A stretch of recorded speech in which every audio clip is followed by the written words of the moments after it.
Everybody live with the project. It's another great day. Well, not for WWE so much, but for you guys, your entertainment here on the show. It's been about a week since we started this series. We might get a few minutes of JoJo. This will not be a very long episode because I have to go to sleep. I have to work early tomorrow. But y'all know we're gonna bring out some type of entertainment. We might have two panelists joining us on this particular episode. Yeah, we've been doing a countdown a little bit because WWE to the countdown before it goes out of business. That's why the only thing I'm interested in covering with this is the metrics, the old school episodes, because the week to week shows are god awful. Their numbers are down everywhere. They try to hide them. Their numbers are low as hell across the board because it's just not much interest in this product right now. It's a barren landscape with this product, and the Raw roster is awful. When you have shows being headlined by Mustafa Ali, when you have shit with Becky Lynch, Cody Rhodes, Seth Rollins, when you have this bullshit, you cannot be surprised when people don't want to watch this terrible show. They don't put none of the talkers on TV that are good. LA Knight, Omos, who's a big guy. He's not a great wrestler, but he's a big guy that you could do things with. He's not on TV. You don't have any carrying cross. Baron Corbin is losing the fucking cruiserweights. Like, what do y'all expect? Why are y'all even marginally surprised that this show is doing as fucking awful as it is? But we're going to talk about some good stuff tonight after this co-open. The yesteryear, the great days when Raw was actually good. We're going to talk about that tonight. I need to tag this up a bit. All type of weird stuff trending online. Apparently 6ix9ine. This is as dumb as this guy is. He finds ways to constantly stay relevant and constantly stay in the news. Like I don't know how he does it, but he does it. You know what I mean? As not that interesting as he is, and as dumb and untalented as he is, he some type of way stays in the news quite a bit. And give me 1 second as I tag this up. Mario will talk about Randy Orton's retirement. The thing with Orton to me is Orton is one of those guys. He's been there, done that. It don't seem like it's much left for him to do. Like I don't know what you do with Randy Orton at this point in his career. Like you can't. He's just done everything. He's kind of boring now. I'm not even gonna lie. You can't do a whole lot of shit with Randy Orton. Let's see. Let's tag some people on this. Marissa, give me 2 seconds, y'all. Matt Gordon had a family emergency. I was supposed to go live yesterday, but couldn't. Let's see. Sonic. Let's tag some people here, and then we're gonna get going. Only. Oh, Victor. I forget about my big homie, Victor. Martinez. Brian. Yeah, we got to tag Brian. Brian from the West Coast, not that other Brian. So yeah, we're gonna tag these people up. So yeah, we're gonna get into this in some things as we get into the show. Now, as a metric, what I brought up is an episode of Raw, random episode. Technically, the first Raw that WWE beat, that Bischoff is always in the sound bites. We beat Raw 83 weeks. That thing right there, April 13th, which is my dad's birthday. 1998 episode of Raw was the first WWE victory in 21 weeks, which sounds crazy. I think the last time they won prior to this was probably in like 1996, because wrestling in general was dog shit in 1995. Where WCW really started to take off, and I know people be like, dude, that y'all always talk about this, but it's good. That's why we always compare it. And this is the most appropriate time to discuss this, just for the simple fact that Raw has been so bad. They haven't broken a 3 probably since like 2000, fucking like whenever The Rock was there, when he came back to WrestleMania. I think that's the last time they were even marginally close to a 3 million viewers. They dropped down permanently under the 2s, I want to say in 2016. And ever since then, they barely can get a 2. That shows you how goddamn bad and how god awful the show is. All they know how to produce now is fucking tournaments, cage matches, and what the fuck else they do to death. Like 2 out of 3 falls matches and battle royals, pointless. And it don't help that the battle royals always run by people you just don't give a fuck about. You know what I mean? Like when you got Gunther and goddamn Ali winning matches, like you need to rethink your business model of what's good and what isn't. Like this is dog shit, dude.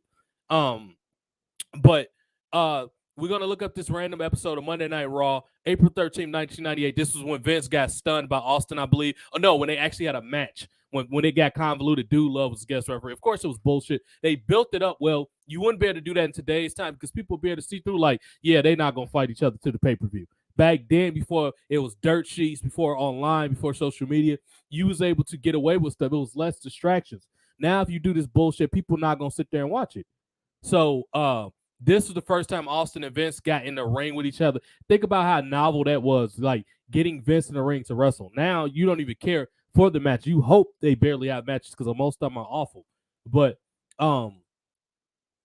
so this episode, Raw had a 4.6 from Nielsen, while WCW Nitro had a 4.2. Now I have to look to see what they had on the card outside of the Austin match. It was mostly bullshit. Austin went against Vince. Owen Hart went against Billy Gunn. That was probably okay. Cornette had this whack-ass revamp NWA. A lot of people say 1998 WWE was good. It was not that good other than the Austin and Vince stuff. WWE picked up in the spring of 1999. That's when wrestling got hot. 98, people say that because WCW could flick over to WCW. But WWF, they had just introduced Val Venis. Godfather hadn't really kicked in yet. Goldust was kind of like a joke by that point. Undertaker was kind of meh. So 99, when the Ministry of Darkness and all that was formed, which was in early 99, that's when they started to take off for WWE. Now it's just fucking terrible. It was terrible around this time. Ken Shamrock and Steve Blackman was there, but they had them fighting people that didn't matter. Like, for example, on this night, Ken Shamrock and Steve Austin went against the Midnight Express, which was fucking Bob Holly and Bart Gunn. Like, come on, dude. Taka went against Jeff Jarrett. Like, this was a shitty card. Basically, people watched this episode of Raw for Vince McMahon and Austin to see if they was going to fight. And it was probably a good Monday Night Football game going on. That's why they watched it. Ottawa, what is up? I had to see what the Monday Night Football game was. WCW got a 4.2. I wish they had a way for me to just easily get to WCW from here. Let's see. Boom. WCW Nitro. Give me 1 sec. I'll bring this up. I wish I was a little more prepared with this WCW Nitro, April 13th. And I think WWE might have been still taped around this time, April 13th, 1998. Let's see what Nitro had. I'm just curious. Because with these episodes, I want to take them slow, go back and forth to see which one had a better show. Like I said, WCW was kind of starting to get stale. This was when the NWO basically didn't do shit they didn't want to. Like, the NWO slowed down after the winter of 1997. They started just doing whatever. Bitch, they were comfortable. They got too arrogant. So that's when they started getting their ass kicked. Actually, based off this so far, these matches look, well, at a glance, they look better than what Raw had that night. So we had Scott Steiner against Finley. I'm sure that was a hard-hitting match. It was only 3 minutes. Ultimo Dragon went against Lenny Lane. I don't know who the fuck Lenny Lane is. Johnny Grunge, who's from the Public Enemy, went against Chavo Guerrero. That was probably okay.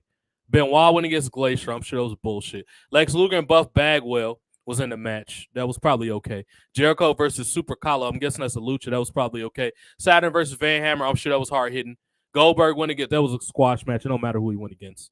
Holy shit, this match was loaded. Were they 3 hours around this time? Because this is a lot of matches. They must have 3 hours.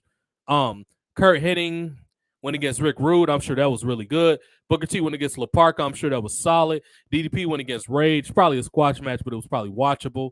Rick Steiner. Yeah, they had a much better. But the problem is the episode, Omari, I sent you the demo.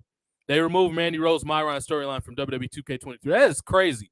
Probably after the whole scandal thing, they got rid of it because she left before the game was released, the 4 months before the game was officially released. Omari, I sent you the invite. Check it to the group chat. So, yeah, everybody basically watched for the Austin McMahon tangle. That's what everybody watched this for.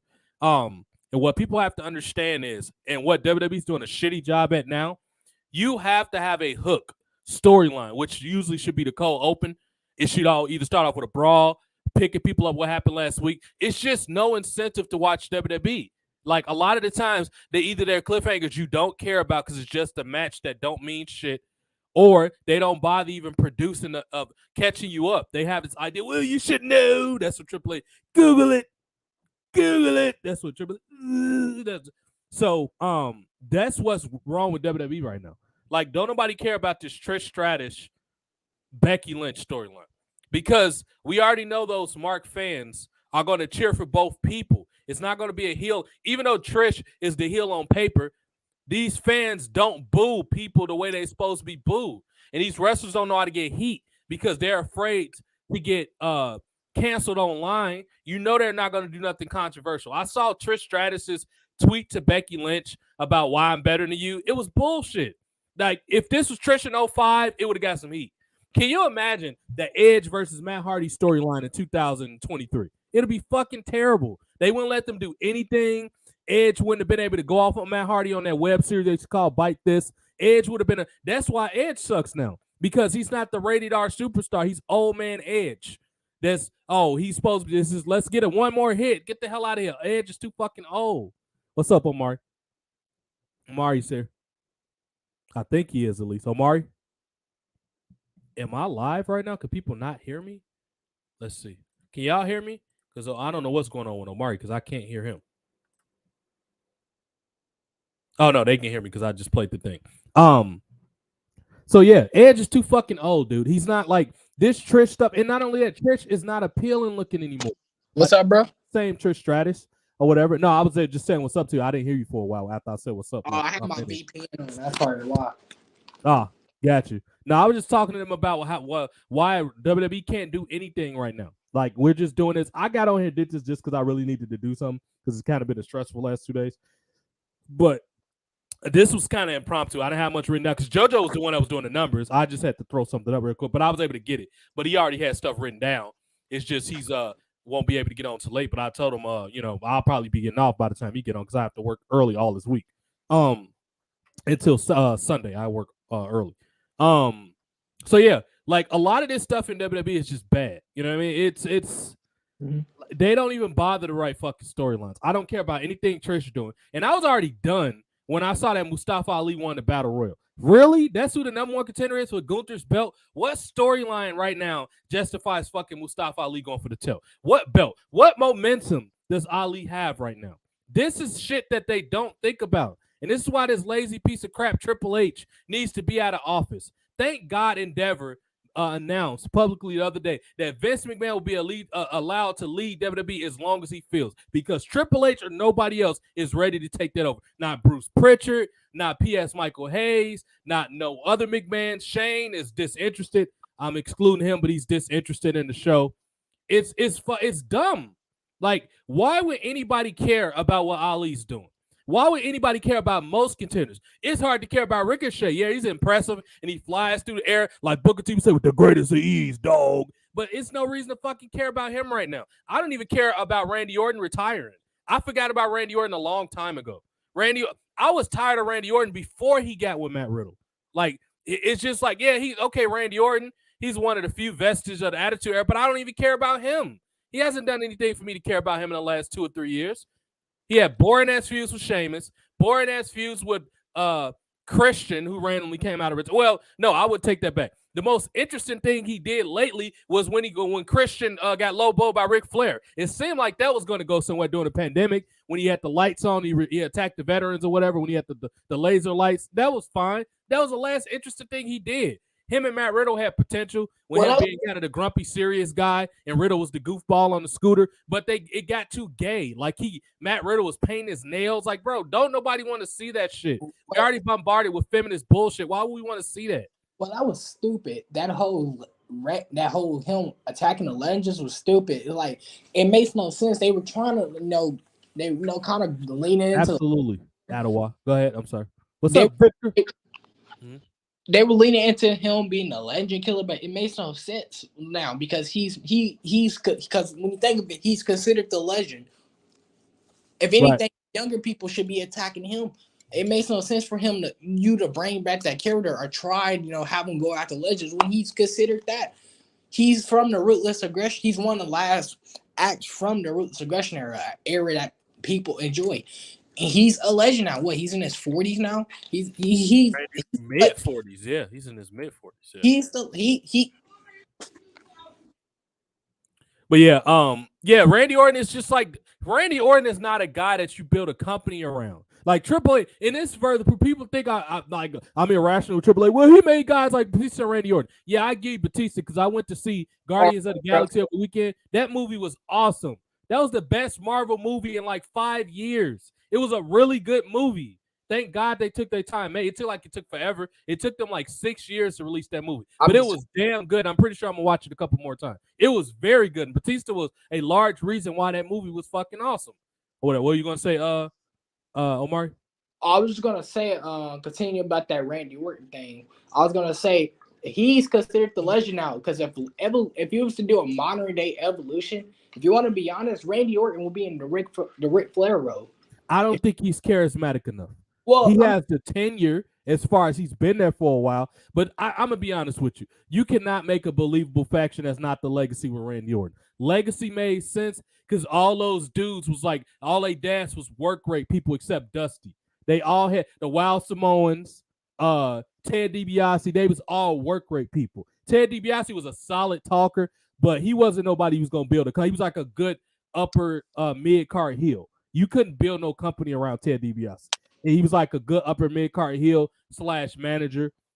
Dusty was the only one that had any business being in the world title out of those three people. Randy Orton's dad was a nobody. He was Piper's second fiddle. I know he was tough in real life, but nobody was paying money to see Bob Orton Jr. Nobody was.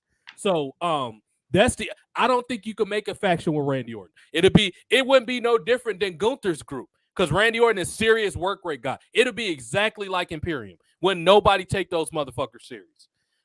Legacy was fine. They didn't let them break out. I thought Ted DiBiase Jr. was going to be the breakout because he was actually a pretty damn good heel. And they made him the third fucking fiddle. I'm like, what? He was a great heel or whatever. What are you going to say, Omar? I agree. I was just saying, like, from like the standpoint, like if he was to bring them back, he would be considered the Ric Flair role because kind of goes with my point is that he's the legend now. Why you have him lean into that character? It doesn't work. It's like when people, it's like that's why I don't like. Oh, yeah, it's cool for the nostalgia and stuff, but I don't like when fans like try to ask for older characters to come back. It's like why? It either doesn't work in this era or to me, it depends on how long they've been gone. If they got straw pat like Goldberg, Rock, like MVP, people like that, yeah, because you still can make money. MVP brought back the Hurt Business. It's not his fault that WWE ruined it. So I'm gonna give him credit for that. MVP had that. Goldberg is still a draw because he's him. The Rock is him. Like, come on. Like, people like that, yeah. But I don't like when people want obscure-ass people to come back. Oh, bring Bret Hart out of it. Why? So he could break his neck? Bret Hart ain't been relevant in like 20 years. The only time he's ever relevant is when he's fucking crying online about Goldberg hurting him. Nobody cares about Bret Hart anymore. What's that?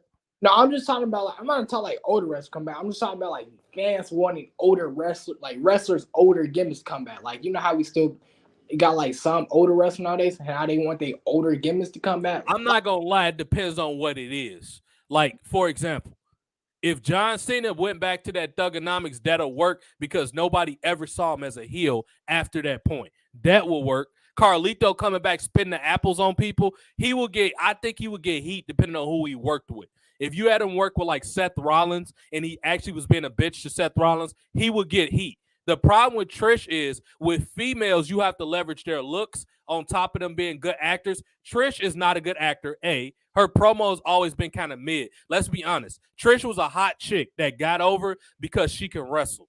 She was hot, but she wasn't known for her promo. None of really those women from the Ruthless Aggression era were good promos. I'm trying to think of somebody who was. Like, Jazz wasn't. Lita wasn't. Victoria wasn't. Molly Holly wasn't. They didn't have no good talkers around that time, now that I'm thinking about it. Ironically, I would say Nydia had the most charisma out of all those women around that time because every storyline Jamie Noble was in, she was a large factor in those storylines. When Tajiri blinded her with that miss, she built that shit up good. Like, if you would have gave that to somebody else, it would have flopped because Nydia can actually act. So I would say Mickie James. Mickie James was the best talker out of all of those girls around that time. And she didn't come until 05. So think about how long they had without, it was just people want to see hot chicks do hot things. And it coincidentally, some of them knew how to wrestle.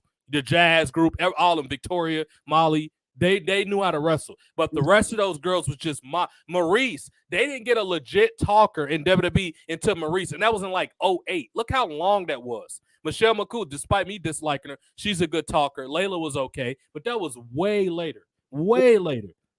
Well, you know? Well, like when you say like going back to the older wrestlers, going back to the older gimmicks, it's like even then I don't think the Doctor of Thugonomics gimmick will work today because a lot of things he used to say will be controversial nowadays. Like I was just watching a segment with him when he was rapping on Eddie Guerrero and Chavo. He will be canceled nowadays for being racist. I wouldn't care. I'd do it anyway. I wouldn't care. To me, any publicity is good publicity. I wouldn't care. But they're not gonna do that because he's Hollywood. But that's the problem. They gotta stop worrying about what people that's already watching that's gonna watch regardless. They're just gonna complain more. They're still gonna fucking watch the show. So why not do what you can to create new eyeballs? They need to be keeping up with current events. The last edgy thing they said, which is ironic because this correlates when OSJ stopped watching, was in 2018 or whatever that was when the Usos went off on Xavier Woods for sleeping with Paige. That was the last controversial thing they actually did. Nothing since then is too sanitized and dumb. That's why some of these LA Knight would have. Can you imagine how good LA Knight will be if he didn't have a filter? I've seen the shit that he could do in Impact. Imagine how much better Karrion Kross will be without a filter. I'm sure it's others. Baron Corbin, Corey Graves. Why is Corey Graves and Carmella situation not a storyline? This man actively left his wife. Why is he not built up as kind of like this douchebag on commentary? He's already supposed to be a heel. Stop trying to make him this benevolent guy. He's not that. Corey Graves publicly cheated on his wife with Carmella. Why is that not a storyline? That's what people want to see. That's why when you give a lot of these women these TV shows or these reality shows, nobody's going to watch that shit because it's not like y'all going to do anything controversial. They're not going to come on with hot lingerie. And if we're going to pretend like Carmella's not a dirty slut, let's be serious. We know that's what she really is. Why do you think she wore that one piece when she was a champion? You know what Carmella really wants to be. All these chicks secretly have OnlyFans pages. Stop lying to y'all self. Of it, now that you think of that, I mean, if there's one thing that they should bring back from the Ruthless Aggression era that actually aligns with current events, bring back HLA, because when you think of it, that's pretty much what the media is pushing. They're pushing lesbians. Sure. Dr. Thugonomics gimmick will be better in Attitude Era, and then it depends. It depends. It depends who writes. It depends on who was writing it, and I don't know. I think Cena would have got his ass lapped with Battle Rock back then. I honestly think The Rock would have lapped his ass. I think it was okay in the Ruthless Aggression era. The Rated R Superstar gimmick would have been. Now I agree with you with the Edge thing, but Edge just wasn't ready yet. Edge was still too young. He wasn't ready. But if Edge from 2005, if you go back in the time machine with the exact same talent level he had, yes, it would have worked. It definitely would have worked. I don't know about that because I think it would. If he would have been the way he was with Lita when he had the match with Foley, it definitely would have worked. No, I'm talking about the Dr. Thugonomics stuff. I don't think it would have worked. No, I don't think it would. I do. Well, it depends on the time because if he would have came to 99, 2000 when Eminem was hot, it could have worked. And plus, maybe. I just think Cena's style would have got booed heavily back. Now, okay, never mind. If they would have worked him as a heel, yeah. But if they would have tried to go out there without him, be there. But no, that shit wasn't gonna work. Yeah, maybe it's it. But I honestly think he would have got outworked by everybody. I don't think no top person would have wanted to wrestle Cena. I don't think they would have wanted to wrestle him. I don't think Rock would have wanted to wrestle him. I don't think Triple H definitely wouldn't have wanted to wrestle him. Austin is it depends because you got to keep in mind. The Rock and Austin, I love those guys, but they had egos. They were not about to let nobody outperform them. That was not going to happen. And John Cena and you know how Cena is on the mic. He would have tried to bury them. Cena would have had heat backstage. I don't think they would have let that shit fly. Yeah, that is true. I think he would have had like more with The Rock than Austin. He would have had heat because you're not going to one up them. They don't mind working with you if you're being professional, but Cena go off the cuff. That shit wouldn't have worked. Yeah, I don't think. Now you hit on something when you said Eminem. I give you that. Yeah, I think it. I just honestly think he would have been a mid Carter. He wouldn't have been no world's champion. He would have been probably a mid Carter. WWE went downhill, Ruthless Aggression era. I would say after they still had some pretty good stuff in the Ruthless Aggression era. Obviously, it wasn't the Attitude. Everybody loves the Attitude era for character, but no, they had some good stuff in 07. 06. So Vince walking around the do-rag, Umaga, Jeff Hardy, pretty much final main event run. And like he was finally became, prime time. They had some good stuff. Yeah, some of the best stuff from that era came in that later portion. Sure. John Cena versus Edge, Yeah. DX. JBL was on fire, even though it was kind of mid-2000s, but that was Ruthless Aggression. Like JBL was doing his thing. DX, even though I don't like that version of DX, coming back together, Crime Time, Do-Rag Vince. Right. You had Rated RKO, which is an underrated tag team. Even Coachman was a good character around that time. Jonathan Coachman was wrestling, man. He was getting heat. He got way more heat than people now. Victor says, I downloaded Do-Rag Vince so I could beat up the vanilla midgets. That's hilarious. You got to have him come out. What up, G? Just having them choke people. Yeah, have them choke people. I'm going to kill you, damn it. But I am so happy this man Vince is in charge. Remember they had Spears' boyfriend on there and they had him beat John Cena? Whose boyfriend? Britney Spears' ex. Oh, you talking about Kevin Federline? Yeah. They had him beat Cena, which is kind of hilarious. Because if that happened nowadays, it's funny. A lot of smarts hate Cena, but if that was happening nowadays, they would defend him. If they would be on Cena's side. It's kind of hilarious. Right. It would be like, well, he beat the top champion. But yep. Kevin Federline, you can say whatever you want about him. He got heat. K-Fed got heat when he came out, dude.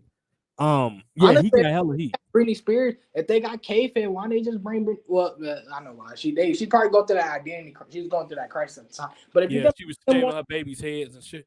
Yeah, if you're gonna have K-Fed on, just bring her on. Honestly, that's what they did. They have them. What I'm surprised about WWE is, and go back to the Dr. Thugonomics gimmick, is that I'm surprised that they didn't try to get G Unit and or Eminem become in the mix. They probably couldn't afford them. It's a safe bet that they couldn't afford them. True. They probably weren't trying to drop that type of money around that time or whatever. True. Or G Unit probably just didn't want to be involved with it. Yeah, it would have been cool, but they probably just said, hold on real quick. Let's sprinkle some news, and then we gotta we'll get back to the modern stuff. We got to get back to the ratings and all that. Let's I just had some news up. What did I put it at? I think it's just cool seeing G Unit on Raw in like 05. With Dr. Sure. That would have been that would have been sure. fine. Let me read this quick. So the following week on Raw, after they finally bounced back and beat WCW for the first time in they said 21 weeks up to this point, because they teased Rock versus Austin. Think about all the storylines at today's times that they could have teased that they rushed. The Fiend storyline, terribly rushed. Undertaker, help me out here, Omari. Stuff that they rushed too quick. Hurt Business, or specifically Raw Underground, was terribly misused. If they would have did it, like I said, where it would have been chapters where, okay, the next villain going to be, okay, the first season you got to get through the Hurt Business, or maybe later on Hurt Business. You start off with Strowman. Whoever gets to the fight, they got to go against Strowman. You know what I mean? Or Shayna Baszler could have been in the girls one. Or Ronda. They rushed the shit, and they didn't have no storylines to it. That's why didn't nobody give a fuck. Then it don't help that you have this ugly, stupid asshole Medusa and this cuck Lance Storm talking about the go-go dance. Like, dude, this is why I want them to go to get thrown out of a helicopter for fucking up wrestling. Because they've rushed through the 24/7 title got rushed through. It's so many acts. The final deletion stuff with Matt Hardy and Bray Wyatt. They rushed the shit out of that. What's the rush, bro? Y'all business numbers is terrible. Y'all can't afford to rush through good storylines. It's not a problem with wrestling, bro. It's like, why they're catering to older Karens. Why are middle-aged Karens don't even watch wrestling? That's the worst part. They don't even watch it. I find it funny that a lot of these Karens are old, middle age, older. You have your young Karens, but but to me they seem like they're too busy with OnlyFans and being Instagram models. They don't have the way I see it. These younger women don't have a problem with sexualizing themselves, but you get to these older middle exactly, Victor. You get to these older middle aged women, and that's where I notice a lot of these Karens come from. Honestly, WWE should not be catering towards liberals. Period. Liberals don't watch TV unless it's on Netflix. They watch cuck flicks. That's it. They don't watch nothing that's considered. They don't watch no premium HBO shows because they know that stuff not going to happen. It's starting to now, but for a long period of time, they already know that shit doesn't appeal to them. So they only watch Netflix shows. Why are y'all even paying attention to these fucking stupid assholes? Exactly. They watch network TV. They don't watch premium cable. And what's funny is that WWE they'll push the sexuality when these young women don't have no problem with sexualizing themselves on Instagram. No, the Instagram models, that's a thing. Why can't we have models in wrestling? Instagram can have. You have. Well, they had one, and they're idiotic enough to fire. Her name was Mandy Rose. That was the only one they actually had that had any significant following, at least. You got other ones, but don't nobody care about them. Yeah, like you, bitch, Allison K. Fucking tried to mute me on Instagram because I called y'all out for being hypocrites for making nasty faces. But I was like, if men said something to y'all, y'all will have an attitude. She gonna sit there and say some snarky shit and then try to block so I can't respond. So that's why I buried your ass on Twitter, bitch. You work for NWO. Nobody, hold on. You work for NWA, bitch. Nobody knows who you are. The fuck out of here.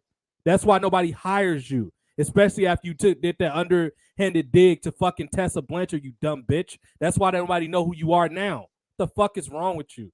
Go ahead. I'm sorry, Omar. If I was WWE, I'll be trying to get, women like these women I kind of don't find attractive, but a lot of people do. I would try to get women like Addison Rae. I'll be trying to get women like Madeline Klein. Women like Sydney Sweeney. Who's actually the only thing about those people, they got to build up a fan base because don't nobody know them. Mandy Leon will be fine. That Klein girl will be good. I'm trying to think of people.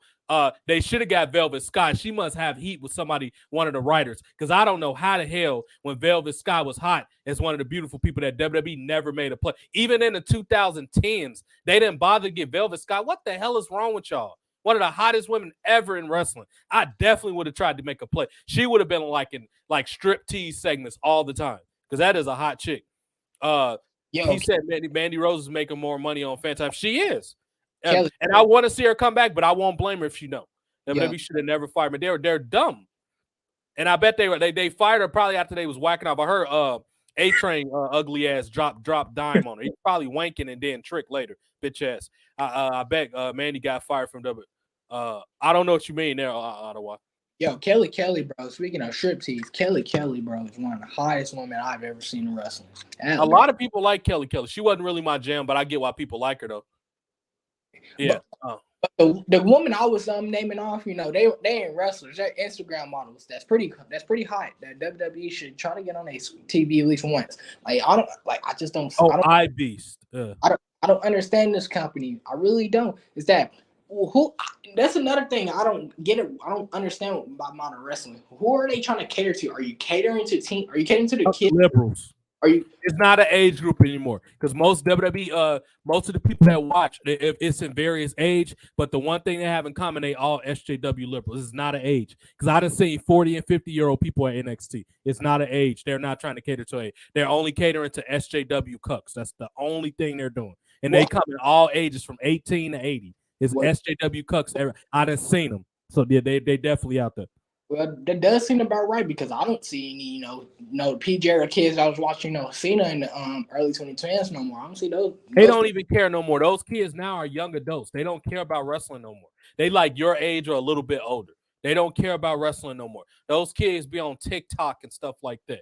They probably Logan Paul fans. They might glance when Logan Paul on TV because they grew up with Logan Paul. They know who he is. Logan Paul's not that much. Logan Paul's like 25. He's not that much older than them.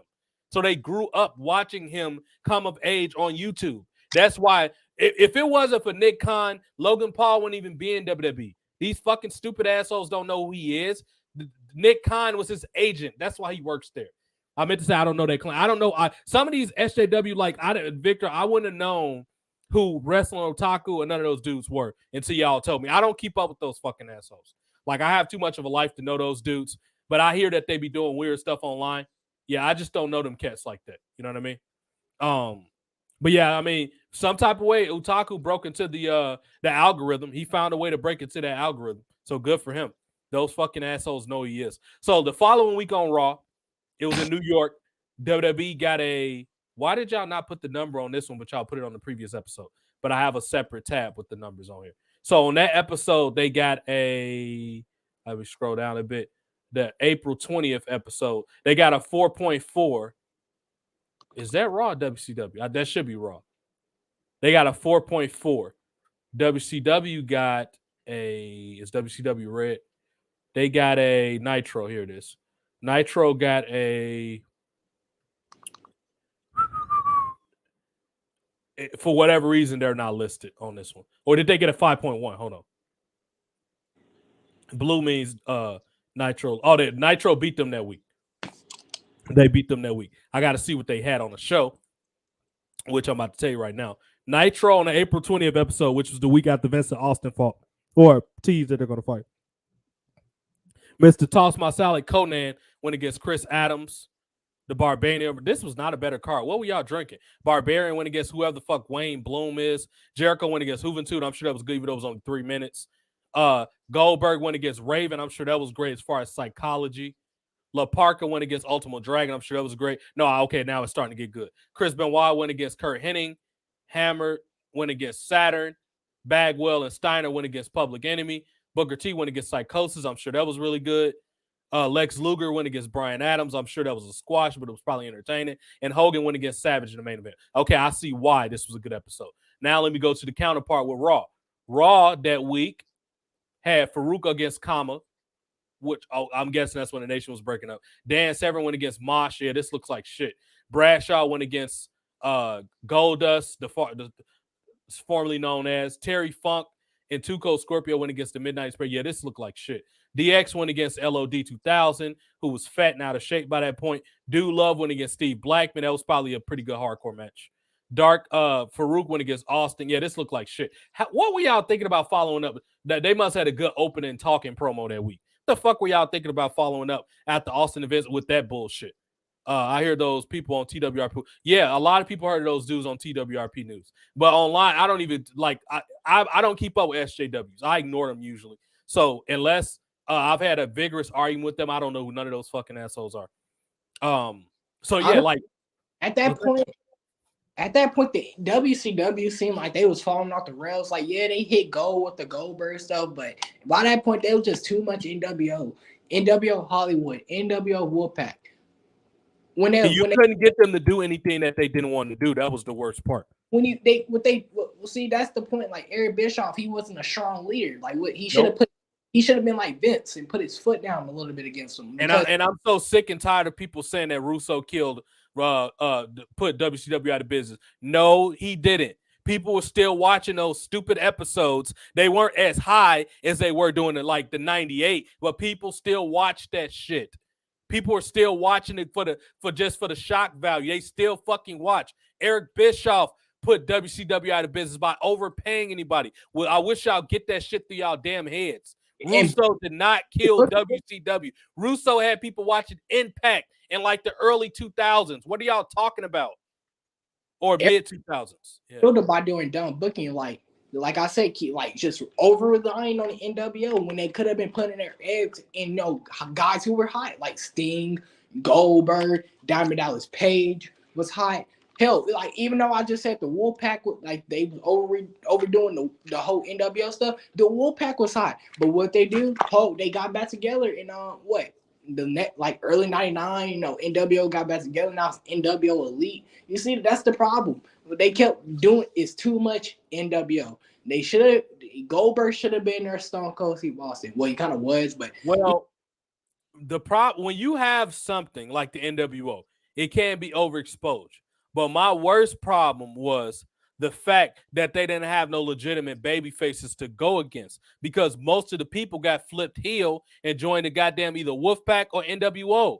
They didn't have no legit people to go. And Jericho, get over yourself, bro. You are not prepared to go for the world's title. But I know in your mind you think you were, but you're some goofball. Like Jericho, you were a good upper mid Carter. You're not. You had no business being in the ring with fucking Goldberg back then, and you know you didn't. Maybe in like 2004, but not in the 90s. No, you are exactly maybe WCW United States champion at the most.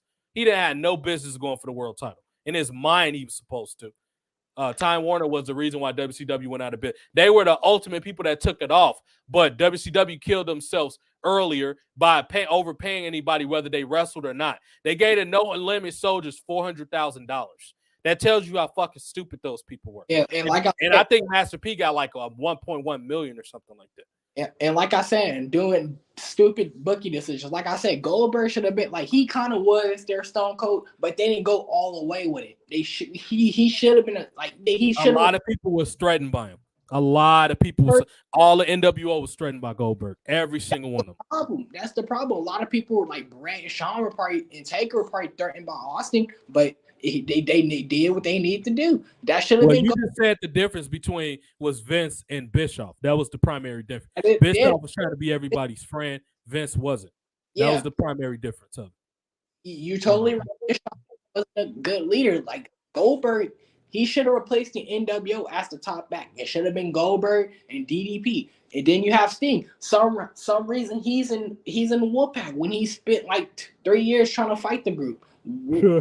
But the Wolfpack was kind of somewhat babyfacious, so I guess that they was trying to use that to combat the NWO. But at that point, dude, it was so played out. The main problem was they should never have given Hogan creative control. When you give Hulk Hogan creative control, that's like basically saying the show gonna sit still until he ready to move. That was one of the worst things they could have did was give Hogan complete. Now they could have gave him like control whether, okay, I think this is the right person to lose the belt to, but week to week TV, hell no, motherfucker. You do what I tell you to do. Simple as that. Now, if you weren't ready, if you didn't think somebody was worthy of losing the belt to him, like a lot of people was upset that he didn't job to Bret. Bret Hart had no business beating Hulk Hogan. Sorry, Bret Hart fans. Bret Hart was not that charismatic until he went against Austin, which was in 1997. That was years after that. That was like 4 years later. He had no business beating Hulk Hogan. Not Bret Hart. Maybe you want to say Undertaker or Yokozuna, which he did beat him, or some. Hell, I would have rather Doink the Clown beat Hulk Hogan than Bret Hart because Doink the Clown was a menacing. He played off the Hogan style better because Doink the Clown was a good heel. Like he would use props to smack people in the head. Bret Hart was, watch my boring ass repetitive matches. And he was he was right with the excellence of execution. However, that didn't translate at the box office. You was the non-drawing champion. That's what the fuck you was. Scott Hall or Razor Ramon should have been champion over Bret Hart. Bret Hart was there purely, and I need you fucking marks to get this to your head. Bret Hart only got the title because Vince was in the middle of the steroid scandal. That's the only reason him and Shawn Michaels. Stop overrating him and Shawn Michaels. Shawn Michaels is a great performer. He had no business being world champion more than like 1 or 2 times. He had no business being world champion because he wasn't a draw. Shawn Michaels is like a good upper mid Carter. He was exactly what he was. Transitional champion that put on good matches with other people. And Bret Hart had no business beating Hulk Hogan in 1993 or 94, whatever year it was. Well, that whole NWO, yes, I understand the Wolfpack was faces, but still that doesn't make sense because Sting, he doesn't like the NWO period. So why is he in the Wolfpack?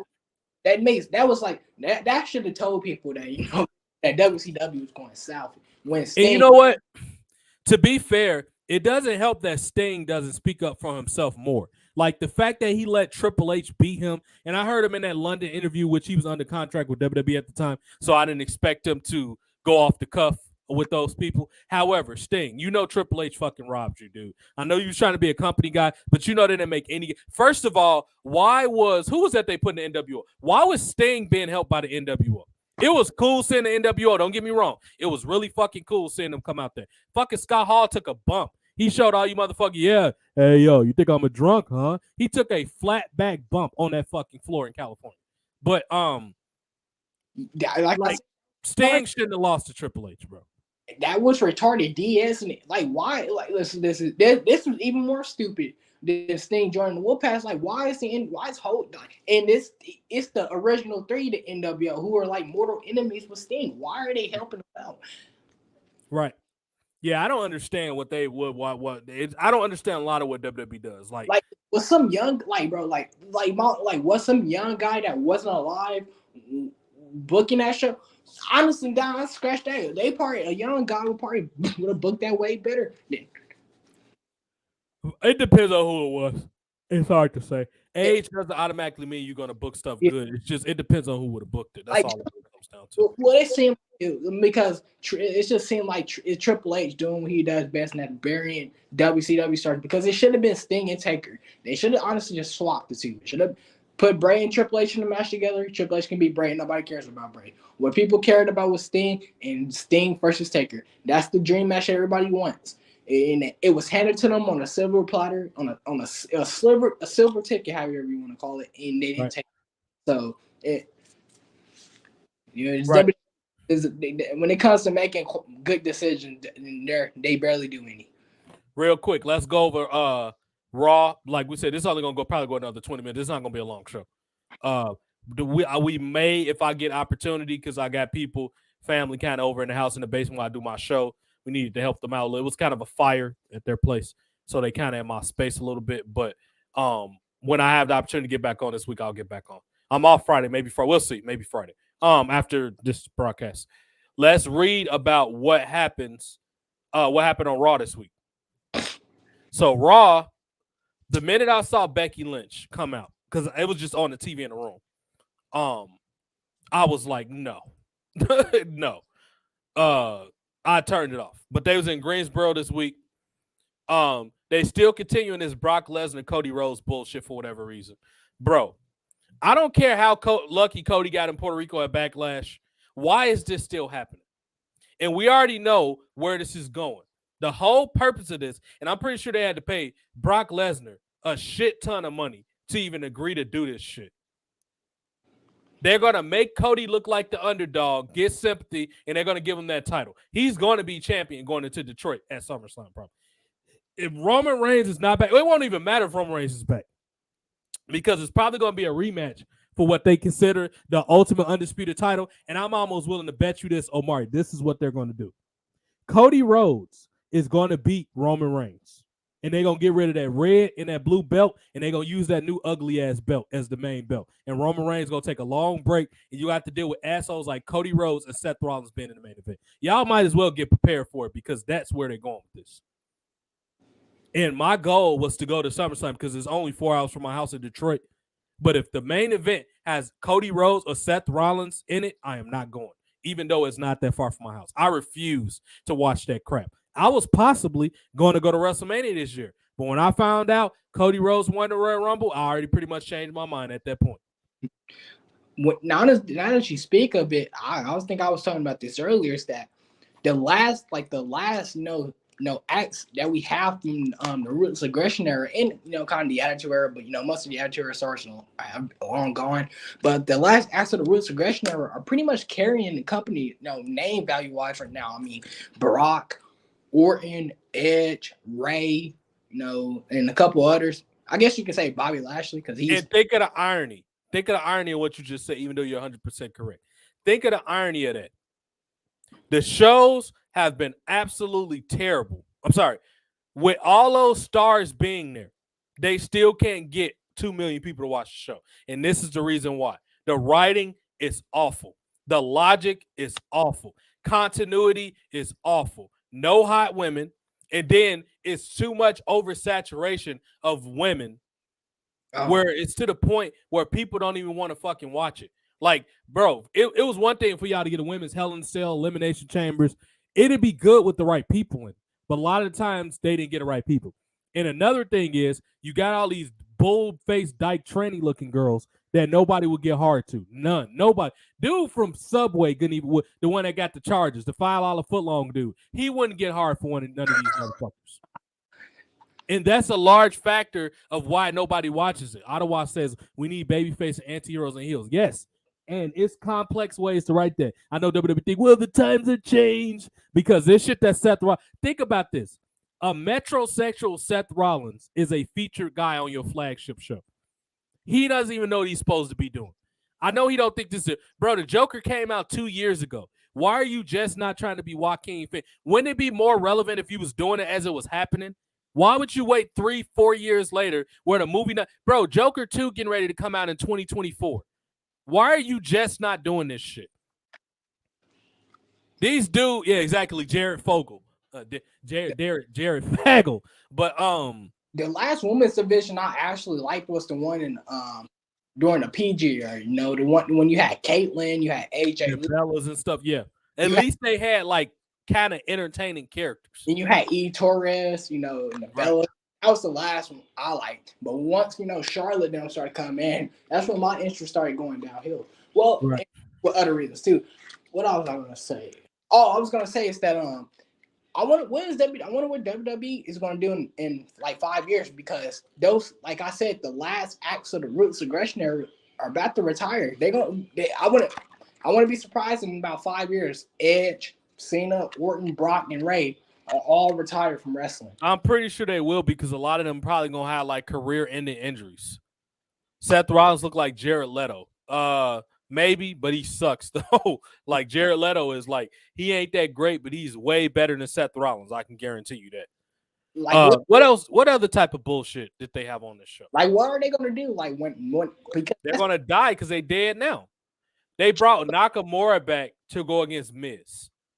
What? First of all, I will be pissed if I was Miz that they brought back Nakamura, who has absolutely no, like, how can Nakamura do anything with me? This is so fucking 5 years ago. Why do you have Nakamura wrestling Miz? See, this is what happened when you let a brain dead dumbass like Triple H run your show. Nakamura hasn't been relevant in like 2 or 3 years. Why would you bring him back and ruin Miz's momentum? They was better off bringing up an NIL hire from NXT to go against Miz, like a cocky baby, or at least introduce Grayson Waller and put him with fucking Miz. Why didn't they do that? Or at least have a babyface Miz going against a heel Gray. They should have had him work against one of the NILs from NXT. That's what they should have did with Miz. Nakamura could have stayed his ass surfing down in Florida someplace. This dude is not going to do it. He's probably not even motivated to wrestle anymore. Like, Nakamura's been done. Like, I cannot wait to check, and I'm pretty sure the nerds on YouTube put a bunch of clicks in to make it seem like people watched it, but I'm pretty sure this Raw did actual terrible. Because I think I looked at the analytics yesterday on Twitter. Nobody was talking about Raw. I looked at it for like 5 seconds. Yeah, this episode of Raw looks fucking terrible. Sonya Deville. Why is Liv Morgan and Raquel your women's tag team champion? People they might be friends in real life, but you got people with absolutely no charisma as tag team champions. The Iconics got over as tag team champion. The Kabuki, because they at least had chemistry. The tag champions right now should be Chelsea Green and Carmella. That's who the champions should be, because they have cohesion. Why are they not the tag team champions right now? But this looks like garbage. This has to be one of the worst looking episodes of Raw I've ever seen in my life. Now I'm curious, Omari, how many people you think talked about Raw before I pull this up? Like, what you mean? Like above on Twitter, above or below 100,000? Pretty much the people that usually talk about it. Let's see what comes up when I type in Raw. I shouldn't have hashtagged. Hold on, let me see. They got an old picture, the Lakers and with Batista and all in with them Lakers jerseys on. See, people talking about the old shit. They're not even talking about Raw right now. Honestly, like, they showing people getting beat up in arcade and hashtag it Raw. Honestly, they should. When Cena and Batista was in the Lakers jerseys, I know what you're talking. That was the night Kennedy got fired for allegedly suplexing Randy Orton on the set, even though he overly rotated. Honestly, they should do that again. Yeah, honestly. Well, they did that as a rib because WWE booked that building that night, but they needed it for the Lakers and Denver Nuggets game. So to be petty, Vince made them wear jerseys and he made the Denver Nuggets team lose or whatever. Because I think that Walter Cronkite dude or whatever the fuck his name was gave it to WWE. Then eventually he switched. It was like, nah, we need it for something that's more important, like an NBA game. Yeah, I think that pretty much was Kennedy's last match. They tried to blame him for that. Oh, no, I think he was off TV for a while. He came back with like a beard and then he was gone after that. I think he was there for like another year or so. But that was the last time he was considered a serious main eventer. Yeah, that was definitely the last time he was like, even the clips where they showing the old stuff, Raw only got like 100 viewers. Like this WWE is god awful. This is why we talk about the old shit. Becky Lynch look. Oh no, this is Chelsea Green now. Gunther only got 103 comments. Speaking of Twitter, I'm watching the Fatal 4-Way with Taker down and Taker, JBL, Eddie, and Booker T. Oh, from Armageddon. I got that on DVD someplace. It was a pretty good match. It was kind of long, but it was a pretty good match though. Yeah, something that's actually quality and actually. Yeah. I was watching old episodes. So when Vince was firing motherfuckers in 05. When he fired Jim Ross and JR came out, Austin came back and kicked the shit out of the McMahons. I was watching that the other day. I was watching from 05.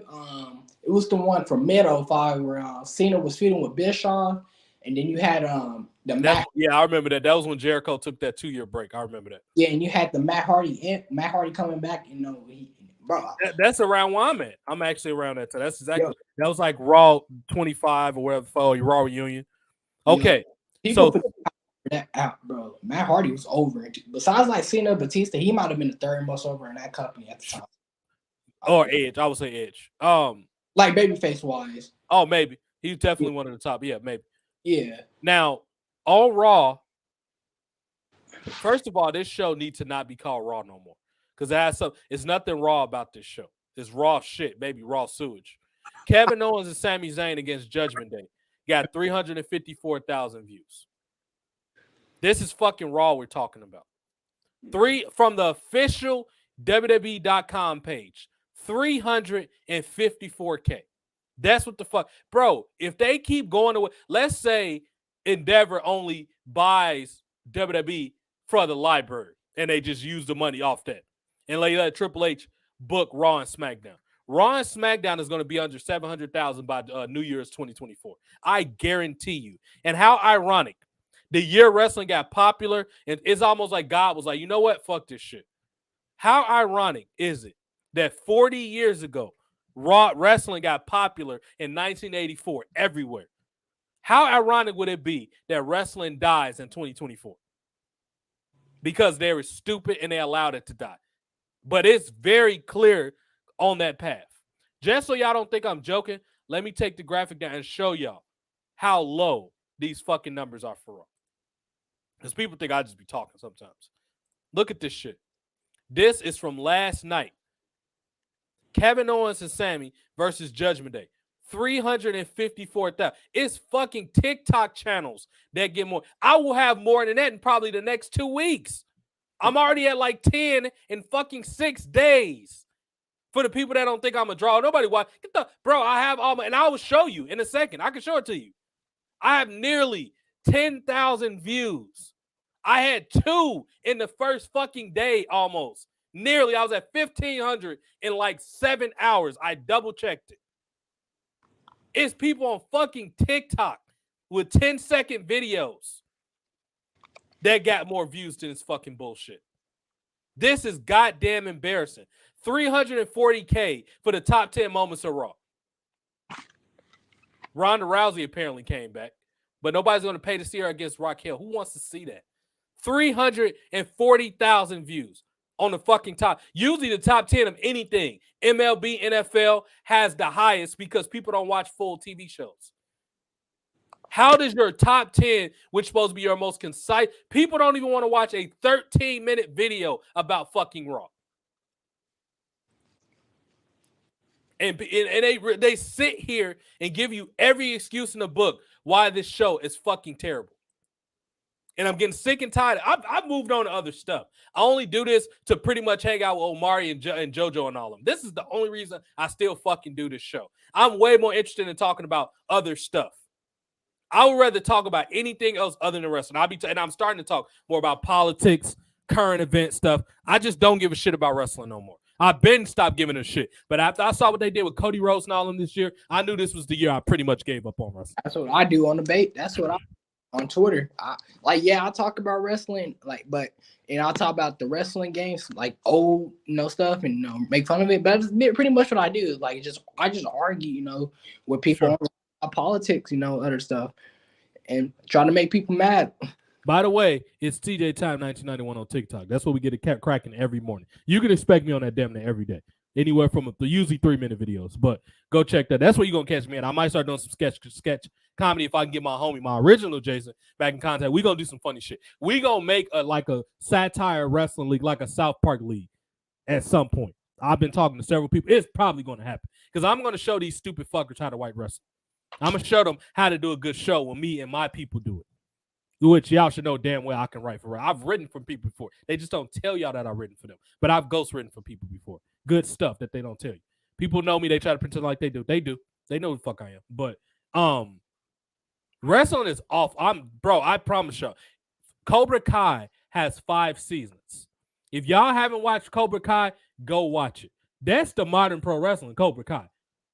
And if you want sketch comedy, go watch Top Notch Idiots on YouTube or go watch South Park or Beavis and Butthead. That is the best you go. Or old school episodes of In Living Color. Nothing right now is worth watching. Nothing. I just wrapped up Bel Air. They had a pretty underwhelming final episode. All American, sorry for the people that haven't watched it, which was a good teen show for a while about football and drama in South Central LA. They killed off Tay Diggs' character, so I barely watched that. I'm gonna finish the last couple episodes, but they killed his character off, which he was one of the more popular people on there. But a lot of these shows, so I'm ready for Raising Kanan to start. Yeah, Cobra Kai is. I think it's about time for it to end anyway, because Cobra Kai pretty much hit all the storylines. Season 6 should be the end, where they're gonna have this big world tournament. That's where it's supposed to end at. Which we ain't gonna be able to watch that. I think either it's in the last quarter between September and December. They haven't been clear yet, but that's when the last season's happening. And Cobra Kai got a lot of hot chicks on there too. But that's what wrestling is. Cobra Kai. Go watch Cobra Kai if you want actual wrestling storylines. They take wrestling storylines and basically use martial arts for the fights. That's what fucking Cobra Kai is. That's what you need to watch. Fuck wrestling. What are you about to say, Omar? What I was about to say. Speaking, I was going to say 2 things. One, if you get any time later, sweet, just hit me up on Twitter. That's what I'm thinking about doing. A politics show, or like just. Well, it has to be something that's trending, because politics don't do well online unless they trending. It has to be something that's trending on Twitter, like a Trump episode, something or surrounding around Trump. That's what people can hate Trump all they want. Trump and Tekashi 6ix9ine, for whatever reason, find a way to keep themselves in the news, even though most people perceive them as fucking idiots. They're always in the news. And Kanye West. Those are the 3 stooges of entertainment. Those 3 motherfuckers right there. They're literally always trending like that, and Mandy Rose hot pictures. Everything else in society is gay and stupid, and nobody cares about it. And I don't mean gay in that type of way for you assholes that's going to try to flag the video. You know what I'm talking about. It's fucking stupid is what I'm saying. Nobody, and this is the most I've cussed in this right here, because I haven't cussed much in like a year when it comes to. I haven't really flipped out on here in a while, like really, really about wrestling. That's how you know I'm done with this shit, because I'm not even like giving it any integrity at this point anymore. I'm so fucking tired of the people online defending this shit. These fucking used to be ball wrestlers, now they're ballless assholes. All these journalists. I'm only gonna not say one person. I gotta respect for him, but everybody else, the Meltzers, the fucking Alvarezes, fucking cuck size seats, Wrestling Inc., all these fucking assholes Also, who trying to make wrestling seem like it's better than fucking Dave Meltzer, bro. Wrestling is fucking dead, dude. Also, guys like OTRS Central, that's kind of on our side. I don't like them. But. I never heard it. I don't know them, but I've heard a couple people mention them before. But I'm not surprised. I know some people don't like the Smart Buster. I think I've seen people. They're not really relevant. Like they don't really do wrestling no more. I know, but I'm saying like I know people that didn't like the Smart Busters. I think they are right now. Sometimes I just think I don't like them because they racist assholes, but they're entertaining though. But they have a clear problem with black people. But they are entertaining. They were TWRP before TWRP was TWRP. Yeah, that's what they were. Yeah, but like some of their videos, like they be hating on some of the wrestlers. They be hating on like kind of retarded, like the Miz or stuff like that. I clown them for saying Vince Russo was bad, and they actually did their research of Vince Russo, and they admit that they didn't know what the fuck they're talking about. So now I don't have no problem with them. But prior to that, I was going to y'all are fucking clowns. If y'all think Vince Russo ruined wrestling, they was going off what everybody else was saying.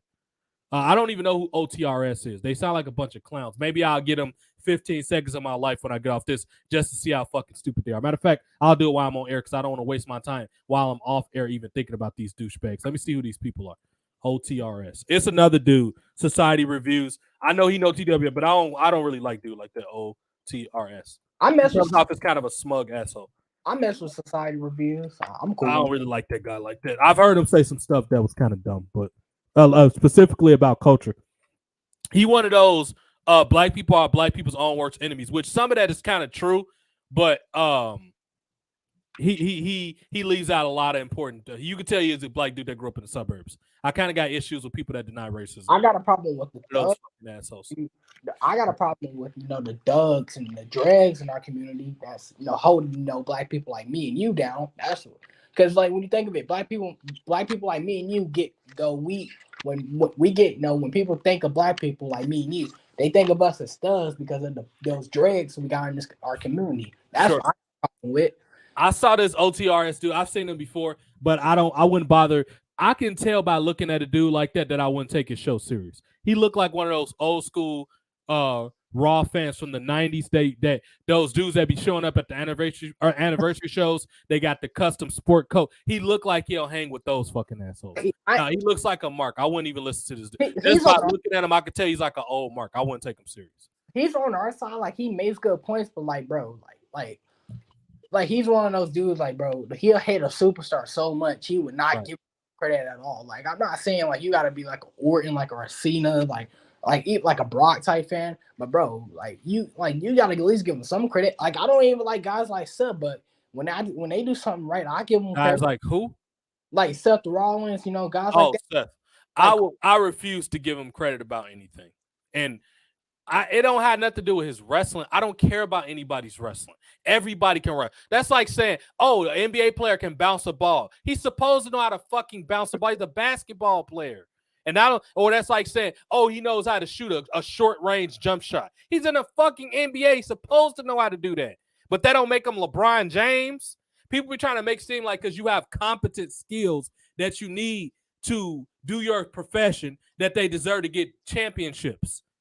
It don't matter that these people can fucking wrestle. They can't draw. It doesn't matter. That's what people forget. Speaking of LeBron, bro, like I'm not the biggest LeBron fan, bro, but like how these these older cats be trying to like they don't want to get like they be trying to find all the book like everything out the book to not to discredit this man. Like yeah, he's not better than Jordan, but come on, bro. Like Jordan had a super team. Like people want to downplay it, but the '90s Bulls were a super team. It was just a different kind of super team. It was a organization formed super team. It's really. I hate when people use that. These other cats, bro, I hate when they use that. Like, bro, the Bulls were a super team. The Showtime Lakers were a super team. It was just it was different because the Heat, the LeBron, D Wade, Bosh era of the Heat were the first time a super team was formed by players. Other than that, it's no different than the Jordan led Bulls. If anything, the Jordan led Bulls were you can consider them more of a super team than the Miami because really the problem was Jordan is just so much head and shoulders better than everybody that people just get mad when anybody try to compare. Jordan did have a killer instinct that LeBron does not have, so I get why people say that. But I mean, it's also a certain level of bias where everybody just like people just because the era that they grew up in. Like I liken the people that defend Jordan to the fans that watch wrestling now that think the Young Bucks is the best tag team. You know why they think that? Because they didn't see the early 2000s tag team wrestling. Because anybody that saw that will know that the Young Bucks not even fucking close to the best tag team in wrestling. If you saw 90s and early 2000 tag team wrestling, you got to be out of your damn mind if you think that. Why? Because they do a bunch of spots that don't make any fucking sense. That's why they're a good tag team. And when they have matches with Psychology, they're too fucking slow and phony looking. I've seen they matches where they quote unquote had Psychology. They was fucking slow, boring, and stupid looking. For example, when they go against somebody like FTR, all they do is fucking lay on the ground and make it seem like they got somebody in a headlock. Get the fuck out of here. That person was probably asleep from you boring them to death. That's what they were probably doing. They weren't in a fucking headlock. They was asleep. They was lullaby to sleep. And this was supposed to be the tag team match that broke the crust. Remember when people wouldn't stop shutting up talking about the Bucks against FTR and it went absolutely no fucking where? WWE needs more gray and gray more. They do, but they're not intelligent enough. They got too many people with gray hair. That's the only thing gray going on in WWE. And the only smart person with gray hair on this poster is Nick Khan. Well, like speaking of, like I remember you said that the Jordan fanboys, the Tupac fanboys could be annoying. I'm starting to see that a little bit, especially I'm telling you, they never want you to say nothing bad about this man. Like, bro, like every time, and then podcasters, every fucking hip hop genre podcaster, I swear to God, they all have an episode about who allegedly killed Tupac. I'm so fucking tired of hearing about this shit, dude. Let that man fucking rest, bro. Like, goddamn. Talk about another fucking mystery. It's so many other mystery stories you be talking about. Why does every fucking hip-hop podcaster talk about, oh, I know what really happened with No, you don't. You weren't fucking there. You don't know what happened. You were going off what everybody else said. Get the fuck out of here with that. And not only that, how about y'all talk about something like Donald Goins, about the spook who sat by the door? These were interesting mystery urban stories. Why y'all don't talk about that? Why talk about TK? Why don't y'all talk about TK getting arrested, for beating up, an old man pulling out a gun? I don't think he's relevant enough for people to know who TK is. Like, he's relevant to young people, but he's not relevant to the world. Like, he's not that relevant. Just like that ex kid, that XX, whatever is that, he was only relevant to people online. Most people don't know who the fuck that dude was. Yeah, you know what I mean? Like, he was good for kids on drugs, yeah. But Juice WRLD was okay because he actually had good music and people linked up with him. Like, I would say, of those young people, Juice WRLD was the only one that had a death that actually kind of shocked people. And the way he died, where he just OD'd on drugs running through the airport because he was from here in Chicago. But yeah, like, don't nobody know who those fucking assholes are. Only one, I would say the last kind of like young person that broke the internet was kind of Chief Keef, because he legitimately was responsible for rising the crime in Chicago. He was one of the people that was, so his group and Dirk and all those dudes are somewhat worth talking about, but most of those people are a dime a dozen. You're not even going to remember them in 10 years. They're going to be like, oh yeah, that was that one time those fucking stupid idiots shot somebody or whatever. But Chief Keef kind of, because he legitimately, the crime went up in Chicago when that song Bang came out. Bang, bang, bang. And the crazy part about it is a lot of these dudes actually can rap. They just choose to talk about stupid bullshit. Because when you listen to them, they actually have like a cadence. They know how to put words together. They understand the structure of rapping. It's just they choose to talk about dumb bullshit. Yeah. But them Jordan fans, bro, them Jordan fanboys are a different breed. Like, I'm not the biggest LeBron fan, but bro, you gotta admit he at least is top 10, top 15 greatest players of all time. Absolutely. He definitely. How hard is it to admit that? Is LeBron James, A, was a better high school player than Michael Jordan, and B, LeBron James has been playing competitive basketball since he was 12 years old. He's been whooping motherfuckers' ass since he was like 12. They try to use, and I'm tired of this whole like LeBron's final record argument. It's like, bro, it's like, dude, and like this crazy. They try to discredit him for because LeBron had to go to super teams.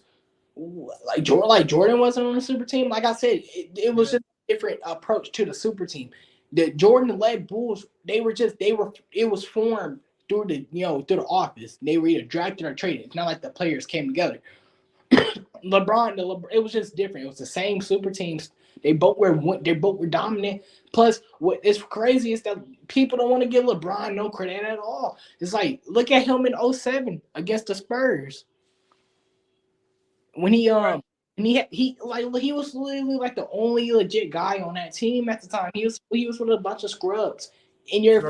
He's facing the Spurs of the 2000s when they had a prime Tim Duncan, a prime young Manu Ginobili, prime Tony Parker. Then you had Greg Popovich as the coach. Sure. Who might be the greatest coach since Phil Jackson. Greg Popovich was a fucking damn good coach. You're not beating that, but try to explain to these Jordan fans. I already know, because I talk to these assholes all the time in barbershops and out in public and crap like that. But we'll definitely do a follow-up episode. I'll see what's going on when I get home tomorrow. Between now and Friday, we'll do another one or whatever. To close out, I will show y'all a decent song that kind of got some trap stuff that just came out. And the thing I like about this song a lot was all these rappers, they all from Chicago. And the most famous one is Bump J, because Bump J actually got a song with Kanye West. But he went to jail for a while after a bank robbery. But he's been out since 2017. But this song, the main thing I appreciate about this song, it was all rappers from different sets and different who would otherwise probably kill each other that came together and made a good song, and they called it Truce, and they even shout out Kanye West, because a lot of people forget all this drill music. The most popular rapper from Chicago is Kanye West. Anybody saying anything? This man has way more money than every rapper you like, and he has a shoe line with Adidas. Get y'all ass out of here with all this Lil Rah, Lil Baba. Don't nobody know who the fuck any of those people are, dude. Kanye West is a legend. Whatever you say crazy shit, but he's Who the fuck is Lil Rah? Just made up a dumb name. That's not a person. I just said whatever. But this song was cool. It's called "Coming Live from the Trenches." This song is fucking raw. Or whatever. When I heard it on the radio, I'm like, this shit is cold. This came out like 6 months ago. It's still new. Bump J grew up in my community. I kind of know him. I know people that know him. He's a damn good rapper too. But hopefully it picks up. I don't even know if it picks up. Love on phone. I know niggas from the town. That's gang. That's Mona. Every weekend all stand together. Let's show 'em. We all getting money, living like that. Boom. You'll drink big if you see where that shit got. Yay. Roll them out the trap down the street from where the Sox play. Skybox that sold the field just to watch. Yay. Parties in the trenches don't end till the Glocks play. Live from the trenches. All my niggas have emotion. Like set fans, start the strike and stay in focus. You gon' have the shit you want way before you even know it. Once the ball in your court, control the game, don't blow it. This the home of D-Roll, D-Wade, and the 3P. Doug King, Von, Lil Durk, and Chief Keef. Long live Zach, God, Duffel, and T-Shirt. When they play this in the club, that's the part they gotta repeat. You jump to your bag, everybody wanna kick it. When you down bad, everybody acting distant. I'm the big speaker, everybody gotta listen. This one right here for everybody in the trenches. Report live from the trenches. Report live from the trenches. Live from the trenches. Report live from the trenches. Live from the trenches. Report live from the. Were you able to hear that when it was playing? I ain't gonna lie, that kind of went hard. Yeah, that was cool. Those are all Chicago dudes. It's called Reporting Live from the Trenches. They all from the gutter in Chicago, like the ghettos of Chicago. And they all from different gangs. They say it on the album where they from. Inglewood, like one of the worst areas ever. But yeah, listen to the DeSable Arts album by Master Ace that came out in 2001. This dude from Chicago, I'm definitely gonna check that out. We got a lot of artists though. Ryan Fest was good. He's more of a conscious rapper. Ryan Fest is a good rapper. Do or Die, of course, they was all cold. Crucial Conflict. I almost had a Crucial Conflict theme song. It was called Olay, and I had the perfect when I was still considering wrestling or whatever. I'll let y'all hear a little bit of this, and then we're gonna get off. Crucial Conflict. I'm pretty sure y'all might have heard. They have a very distinctive style, or they rap kind of fast. But this song, this came out in 2019. This shit was cold. It's called Olay. This was gonna be one of my theme songs for wrestling. Of course, it was fire. Olay! Crucial Conflict.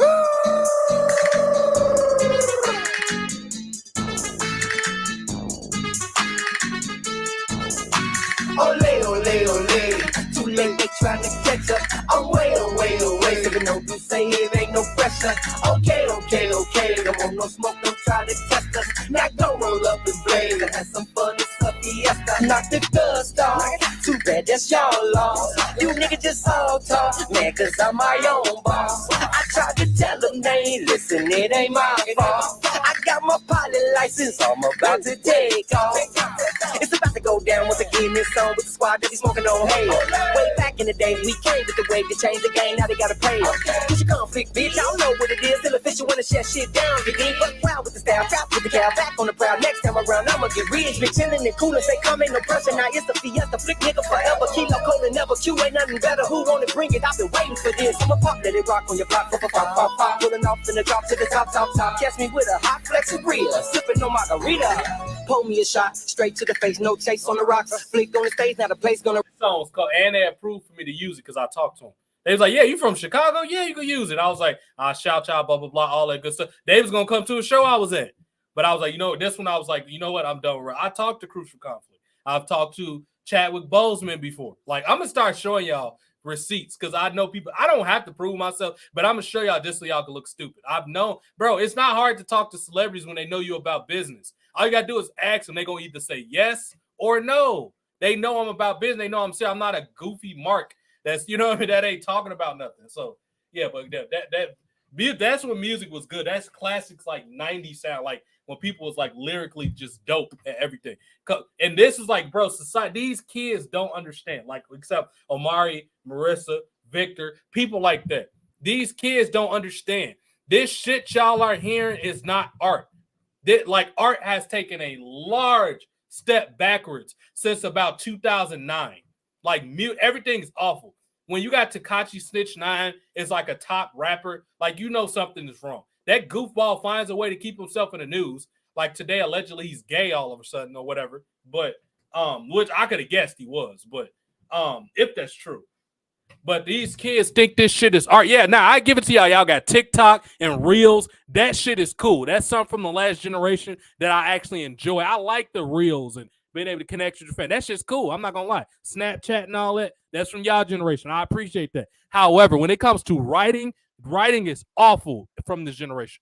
Dog shit awful. No writing is good anymore. Well, none. The problem is that you got a lot of these old the thing is though, you have, like with a lot of these companies, and it's run by a lot of these older men. Well, I don't even say older men. It's run by older women. These millennial women, these feminists. That's the problem. It's run by a lot of older women who doesn't like they don't like anything cool. That's why a lot of these, like I just saw an article today, Rockstar Games, right? You know, one of my favorites to play as as a kid, GTA 4, GTA 5, Midnight Club, LA North. Bully And was I'm even talking good. about like how it's the millennial woman I keep trying to and people trying to and it's true, it's these millennial women. Because honestly, people my age really don't they're too much on TikTok and stuff. They really don't care about a lot of this stuff. You want to be really honest. Yeah, sure. It's these millennial Gen X women. That's the problem. They're the ones that is ruining entertainment. That's what I'm saying. I put it on Twitter.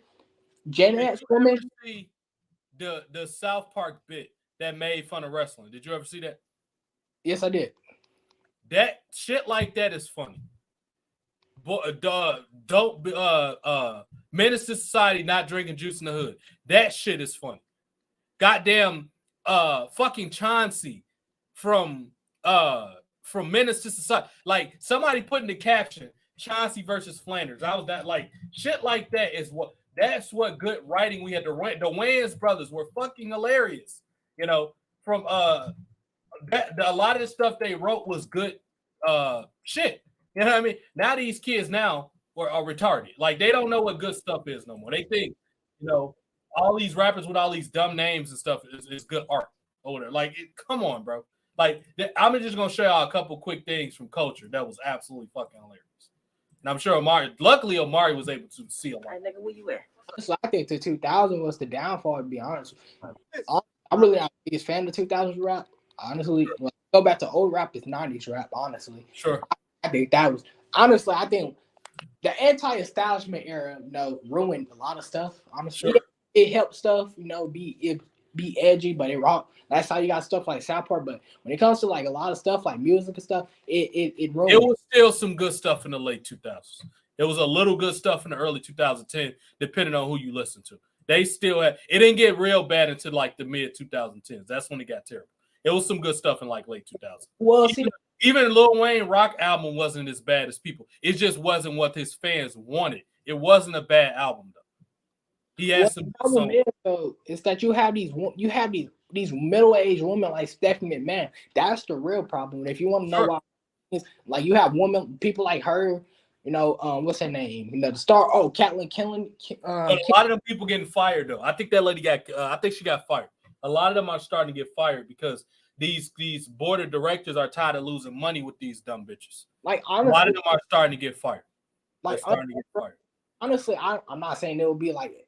I'm not saying it'll be like much better, but honestly, I feel like they would get like a younger woman. Honestly, I feel like I'm fine. Honestly, it depends on like the gender. Don't so much matter. It just depends on how the person think.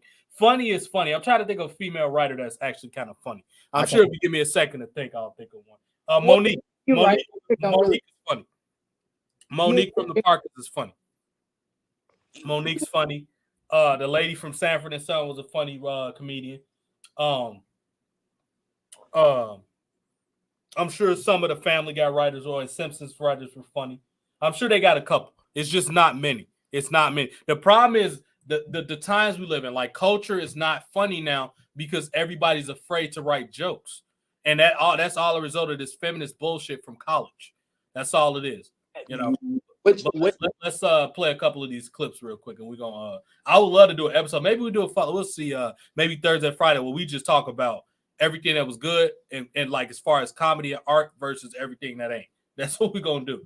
We'll do that, and I'll have actual examples to show y'all too. If you want, TJ though, if you want to do a stream, to piss a lot of people off, just let me do a stream, and I will call a lot of stuff. I don't know why. I gotta see what it is first because I don't want it to be nothing that's gonna get the channel taken down. I gotta see what you're talking. It'll just be me saying like a decades already, like the 90s. I want to like just do me saying a video that honestly. It just depends because a lot of people that'll debate you about that, they don't get on Twitter. because they don't want to argue with these retarded assholes all the time. You might catch them on TikTok, but they're not going to be on Twitter. And they only use TikTok because it's not that hard to use. Like, you don't have to put your face up. You just watching a little clip video and you like commented on what somebody did. That a lot of those people don't make social media accounts because I've tried it. I've tried to have rap music-centric shows. It don't work. And that's how I know those people don't get online no more, because they just tired of these crazy people. They don't get on Twitter. You barely even see people talking about rap on Twitter or comparing out. Music is not even a good, I don't know if it's the way it's formatted or whatever the case. It's just not a popular search engine on Twitter. I've tried it for years. It's not. Like, people don't talk about music on here. Oh no, I was just saying like it just in general, not rap. I was going to do a video. But with those people that you will have that debate with, Yeah. they don't get online, is what I'm saying. Like, And plus, a lot of them don't Plus, a lot of them, to be honest, really don't debate good anyway. See, that's the thing with me is I debate really good. Like, if you ever look at some of the debates I have on Twitter, I remember like a couple months ago. It's a difference between debating against SJWs or normal people. Like, those normal people probably not going to debate you for long, because they're going to be like, okay, well, they got common sense. So they'll see when something's getting ridiculous and they'll stop. Whereas you would be better off having a debate against those cucks, because they're going to sit there and debate you all day. Like, everyday people not about to debate you. I debated both, honestly. I debated both. Well, you might catch some of them on YouTube comment sections. You might, because YouTube's the oldest platform out of all this stuff. I guarantee you, normal people do not get on Twitter, because I've checked. They don't get on Twitter, because I've tried. I've tested it out. I've set out polls. They do not get on Twitter. Normal, everyday people do not get on Twitter, because I check MLB. I'm not MLB. I check NBA, NFL. You'll have a couple real hardcores, but most of the casual fan, or I would say the older, I would say maybe 35 and up, they don't get on Twitter. The people that will debate you that, oh, this era was better than that one, they don't get on social media. They do not. Because it's been research done. They don't get on. Yeah. Because these crazy people ran them all. They probably got on when Twitter first came out. But I would say in the last like 7-6 years, they don't get on no more. Because we've tried several times on different platforms. Because everybody that does shows with me like talking about music. But we tried every time we did a show on music, it didn't do well. It didn't do well as far as viewership. It never does well. And it's not nothing we do wrong, because all my videos get promoted well. That's why I'm doing so good on stuff I'm on now. It's just those people do not get online. Like, they don't care to sit here and argue with these crazy psychotic SJWs. They're not going to do it. For all those, for anyone that's in the chat that's on Twitter, follow me. It's top dog on Twitter. It should pop up. Top up on Amari. It'll pop up.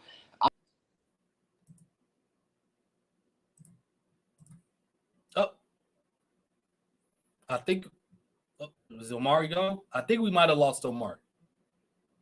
But let's round this off real quick and show y'all some hilarious ass. Like, this is what, like, when TV was so cleverly written. Like, it was so good. Nigga, what up? Nothing.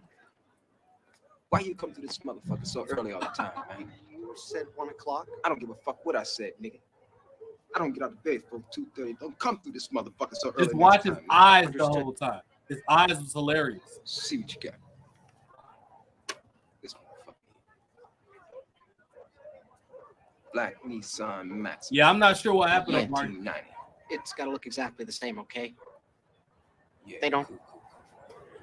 Yo, Wax. Yo, nigga. Let me get some links with them grits, man. Hurry up. I'm hungry than a motherfucker out here. Go ahead, nigga. It's got to be in excellent running condition, too, all right? Insurance company ain't going to give you no money for a car that doesn't run. Can you hang with this? He looked like Yeah. Flanders. People saying this dude like Alright. Flanders. He does. Be here tomorrow night about 10:30. I'm sorry. Are you sure you mean tomorrow night?